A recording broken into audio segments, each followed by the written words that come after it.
All right, this is one photo challenge number 2, second week, I guess. If you have no idea what I'm talking about, click up here. That'll fill you in on what you need to know. Let's go take the second week's photo.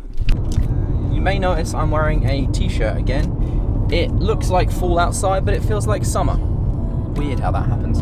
Anyway, I saw a photo on Instagram this week that I really liked, and I'm not going to copy it, but I want to kind of keep that idea. So it's basically a full kind of picture with the leaves over covering the road, kind of on a bend, and it looks super pretty, super nice with all the full colors, continuing the full theme while we have these nice autumn colors.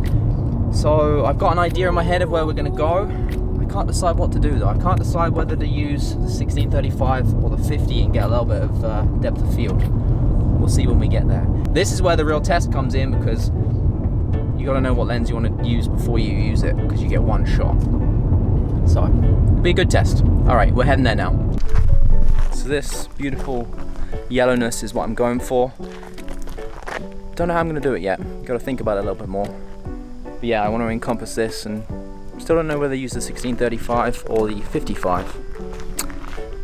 I'm thinking 16-35. I still like wide. Okay, let's do it. So I got the shot, but I don't know if I like it, but one shot, remember that's it, that's all we're allowed to do.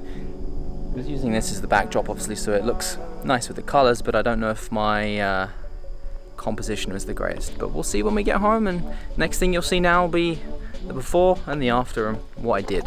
All right, let's go to that. Okay, here is the image that I actually took. Not thrilled with the composition. It's definitely a tough environment to kind of pick a really good angle for. There's so many different angles available, and when you only have one shot, it does definitely make you think, which is pretty much the whole purpose of this exercise anyway. So here is the original photo, and here is the edited one. Quite the difference there, as you can see. I straightened it up a little bit, I cropped it a little bit, I added a gradient filter in the background, right where the road kind of dips off there, just as the light was a little bit brighter there. I just accentuated that a little bit. Brought up the saturation on the yellows and oranges, just to make it look a little bit more fully, a little bit nicer. And yeah, that's pretty much what I did to the image. So, not overly thrilled with it, it's mostly the composition that I don't like, but, I mean, it's all a learning experience, right? Okay, that's it. Until next week.